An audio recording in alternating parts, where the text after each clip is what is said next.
பெரியமான சகோதர சகோதரி இன்றைக்கு ஆதியாகமம் 32ஆம் அதிகாரத்தில் பார்த்தோம்னா யாக்கோபும் ஏசாவை சந்திக்கிறதுக்காக போகிறாரு. நம்ம 2 முறை நம்ம அண்ணாவை ஏமாற்றிட்டோம்.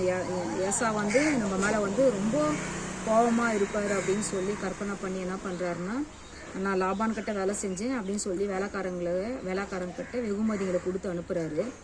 பாதி நம்ம ஏசா நம்மளை மிதித்து போட்டாலும் கொஞ்சம் வச்சு நம்ம வாழலாம் அப்படின்னு சொல்லி என்ன பண்ணுறாருன்னா, அவங்கள பேராக அனுப்பி பின்னாடி போகிறாரு.